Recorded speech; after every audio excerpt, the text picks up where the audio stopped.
A aura é uma espécie de halo luminoso, um conjunto de radiações que circunda e interpenetra todo o nosso complexo fisiopsíquico. Conhecida também como psicosfera, fotosfera psíquica, veículo ou túnica de forças eletromagnéticas, ela é composta pelo conjunto de emanações dos diferentes campos multidimensionais ou corpos. Apresentamos aqui uma visão total de sua forma ovalada, onde temos o corpo físico, o duplo etérico, o corpo astral, o corpo mental, o corpo causal e os centros de força. Através da animação em 3 dimensões, podemos notar com maior clareza que a nossa aura não começa na superfície do corpo físico. Ela é formada por camadas, conhecidas como campos sutis ou campos dimensionais. O corpo físico é a parte mais interna do nosso complexo. As camadas mais externas e sutis revestem e interpenetram todas as estruturas das camadas mais densas. O corpo mental envolve o corpo astral, o duplo etérico e o corpo físico. Na cor amarela, vemos a aura mental, de cor rosa, a aura astral, e na cor azul, o duplo etéreo. Essa atmosfera fluídica envolve todo o nosso sistema físico, revestindo os órgãos, tecidos e células com energias vitais, astrais e mentais. Dessa forma, o pensamento circula por todos os escarninhos do nosso sistema orgânico e psíquico. Na medida em que pensamos, automaticamente alteramos o nosso campo celular. Todos os estados de bem-estar ou de enfermidade são consequências dos conteúdos mentais e emocionais. Sua multiplicidade de cores, suas formas e alterações, quando analisadas e estudadas, podem indicar os estados de saúde e emocional do ser humano.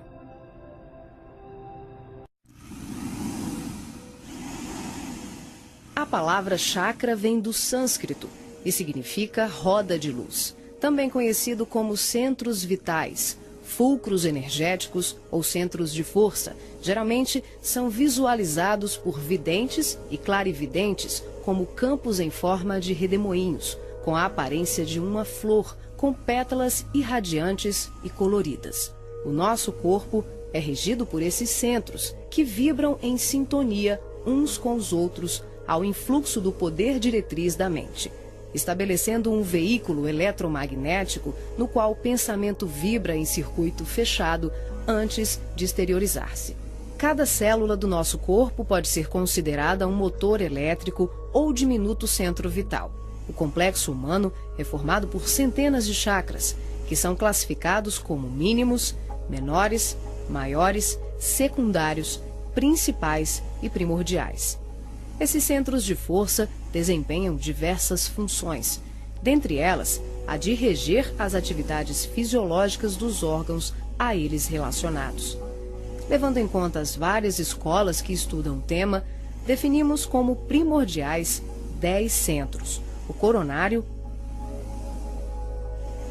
o cerebral ou frontal, o ágina, o laríngeo ou da garganta, o cardíaco, o gástrico ou solar, o esplênico, o umbilical, o genésico ou sexual e o fundamental. Na animação, vemos a parte anterior e posterior de cada chakra, que juntas formam um só órgão. Esses centros de força giram em alternância, repetindo o sistema de respiração no movimento permanente de emissão e absorção de energia. O giro é sincronizado e complementar entre o chakra anterior e o posterior. Os chakras são formados por microtúbulos, que são estruturas ocas, compostas por inúmeros blocos de moléculas idênticas. Esse elemento base, aqui aumentado milhares de vezes, junta-se a outros microtúbulos, formando uma complexa rede capilar. São microtúbulos menores que se inserem em microtúbulos maiores, num processo sucessivo. São justamente esses microtúbulos de diversos tamanhos que dão ao chakra a aparência de pétalas. Aqui vemos um exemplo dos microtúbulos maiores. e aqui microtúbulos menores preenchendo os microtúbulos maiores.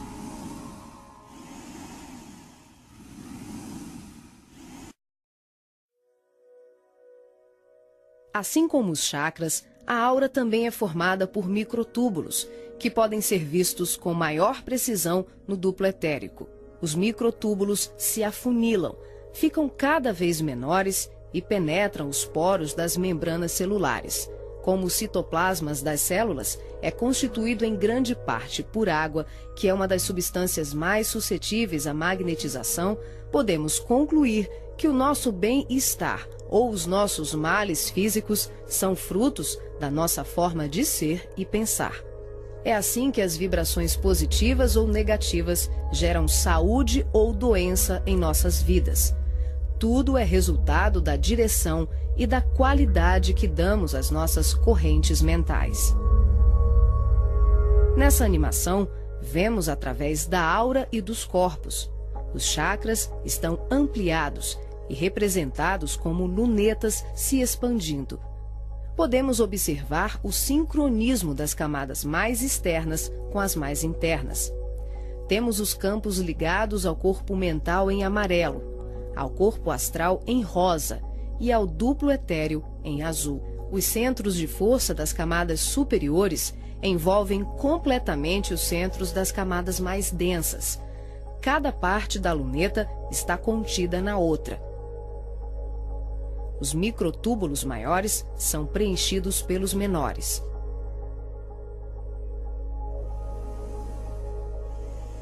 Responsável também por funções psíquicas, os chakras estão relacionados com algumas capacidades de percepção. São núcleos importantíssimos em vários processos mediúnicos, formando uma rede complexa de assimilação, armazenamento e emissão de vibrações ou energias mentais ou sutis.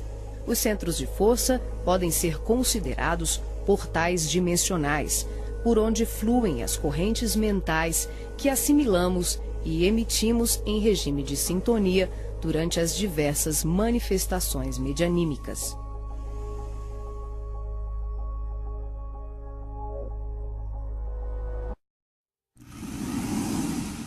Vemos agora os chakras relacionados aos seus respectivos órgãos. Começamos pelos superiores, representados pelo coronário, frontal e ágina, anterior e posterior. Podemos observar o giro em movimentos de alternância, num ciclo permanente de emissão e absorção de energia. Vemos também a sincronia entre os anteriores e os posteriores. O coronário é o centro da sabedoria. Tem responsabilidade direta sobre as funções psicológicas, cerebrais e espirituais. Alimenta as células do pensamento e é o provedor de todos os recursos eletromagnéticos indispensáveis à estabilidade orgânica. É o centro de mais alta frequência. Na animação, o chakra ágina, responsável pelas percepções visuais, vidência e clarevidência, aparece na sua parte posterior da mesma maneira que o frontal. Na verdade, eles se juntam, formando um só chakra, localizado na parte posterior da nossa cabeça. É aqui que o cordão de prata é inserido. O frontal é o centro da mente. Responde pelas funções da visão, da audição, do olfato e ainda administra o sistema nervoso central. É responsável também por uma vasta rede de processos da inteligência, que dizem respeito à palavra, à cultura, à arte e ao saber. O chakra laríngeo é o centro da expressão, regula a fonia, o sistema respiratório, o processo digestivo inicial, a pressão arterial e corresponde-se com as glândulas tireoide e paratireoide. O que na imagem se assemelha a uma pétala são os microtúbulos dos mais variados tamanhos. Eles giram em um processo sincrônico, sempre de forma complementar.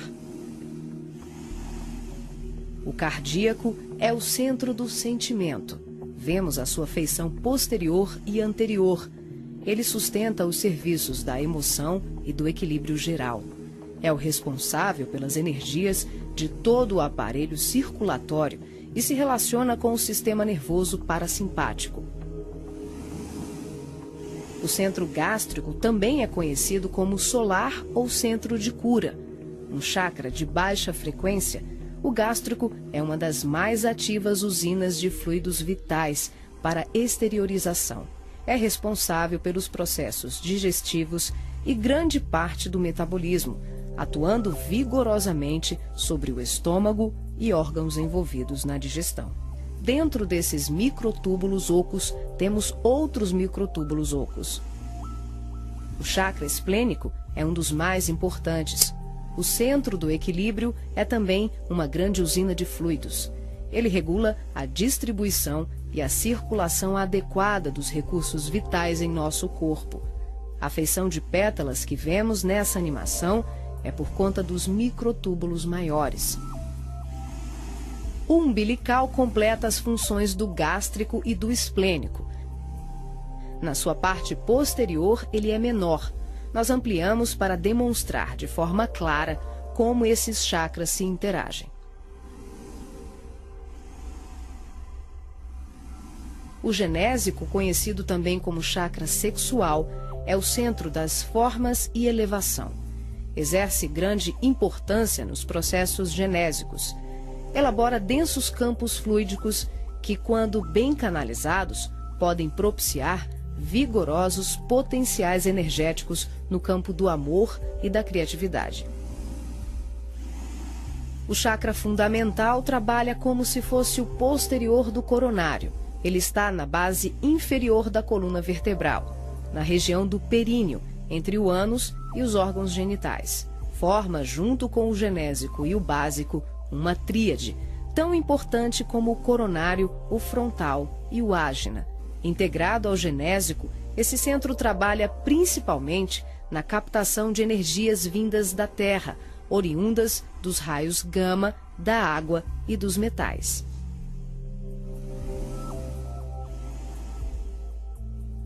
Nessa animação, representamos o processo de desdobramento dos diferentes corpos. Vemos aqui a projeção ou saída dos corpos sutis do homem. O corpo físico permanece. O duplo etérico, o corpo astral e o corpo mental se exteriorizam. Os fios coloridos dão enfoque ao funcionamento dos cordões fluídicos, que são os responsáveis pela interação entre os corpos. Para ressaltar os fluxos mental, emocional e vital, subdividimos o cordão de prata, que assimila todos os fluxos, em 3. O cordão de prata propriamente dito, que liga o corpo físico aos demais corpos sutis, aqui representando apenas o fluxo mental. Em amarelo, o detalhamento do fluxo emocional.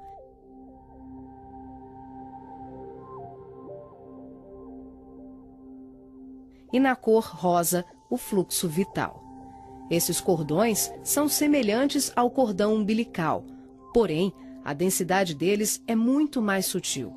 São, por assim dizer, vaporosos, uma espécie de laços aeriforme, luminescentes, e varia de acordo com a dimensão da região espiritual onde o ser se encontra.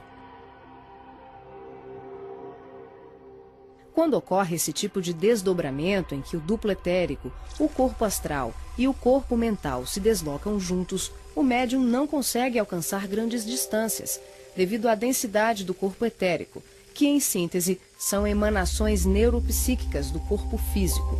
Dessa forma, o espírito fica nas imediações do organismo carnal, e sua saída ou projeção é geralmente por tempo limitado. Esse fenômeno é muito comum no sono e também em desdobramentos parciais durante os trabalhos mediúnicos.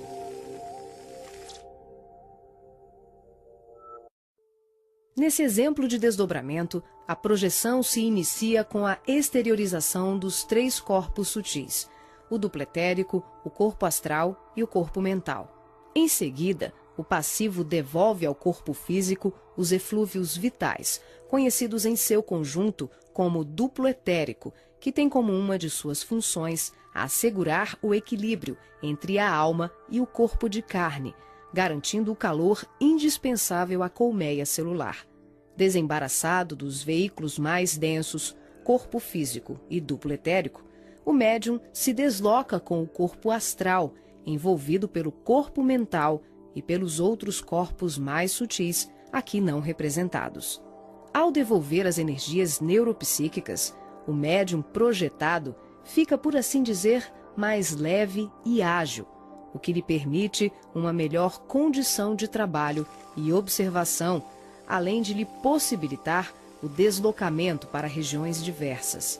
Ele pode viajar para qualquer lugar do espaço, incluindo o plano físico e o extrafísico. O corpo astral, envolvido pelo corpo mental, fica permanentemente conectado ao corpo físico pelo cordão de prata, que também é conhecido como cordão fluídico. Trata-se de um laço, um feixe energético extremamente flexível e expansível, que é formado de microtúbulos, a exemplo dos chakras, e mantém um fluxo energético bidirecional entre os corpos densos e sutis. Esse fluxo vibratório de nutrição faz com que o espírito perceba, de imediato, tudo aquilo que possa vir a ocorrer ao corpo físico durante o desdobramento. Na volta, podemos observar como ocorre a reentrada dos corpos mais sutis, na conjugação com o corpo físico e etérico. Aqui temos o desdobramento do corpo mental. Os 3 corpos saem. O médium devolve ao corpo o duplo etéreo e apenas o corpo mental se projeta. A animação demonstra que, em qualquer tipo de desdobramento, os corpos permanecem conectados entre si através do cordão de prata e dos fluxos energéticos. Em relação ao corpo mental, ocorre muito mais um fluxo mento-emotivo que propriamente um cordão densificado, como mostra o vídeo. Esse tipo de projeção permite ao médium se deslocar para qualquer lugar do universo com uma percepção muito maior, visitando regiões astrais e mundos superiores que estão bem além das colônias de transição, geralmente descritas na literatura espírita. O corpo mental é o envoltório sutil da mente. Tem a forma ovalada ou ovoide, que define o formato da totalidade da nossa aura. O mental também é o responsável pela formação do corpo perispiritual ou corpo astral. É o corpo que permanece quando perdemos os demais corpos, por avanço evolutivo, por desequilíbrio profundo, como na ovoidização, ou em operações atinentes a certos renascimentos na crosta terrena. É por essa razão que os espíritos que perderam os corpos mais densos, corpo físico, duplo etérico e corpo astral, por monodeísmo, permanecendo envolvidos apenas pela túnica mental, são chamados de ovoides ou esféricos. Essa animação exemplifica como se dá a interação por expansão da consciência, sem que haja nenhuma dissociação dos corpos densos e sutis. As percepções dos mundos astral e mental, além das comunicações mediúnicas especiais, como a recepção de correntes de pensamentos, podem ser realizadas sem que haja o desdobramento de nenhum dos nossos corpos. Esse fenômeno se manifesta pela expansão simples e ampla da consciência. É um processo interior, de qualificação e sutilização do medianeiro, um acesse. O ser vê, ouve, percebe e interage com outros seres e diversos mundos, sem que ocorra uma saída, uma viagem, um deslocamento. O espírito pode estar em vários locais ao mesmo tempo e perceber, tomar conhecimento de tudo o que o cerca e tudo o que o envolve a grandes distâncias. É o todo em cada parte, é cada ponto contendo o todo.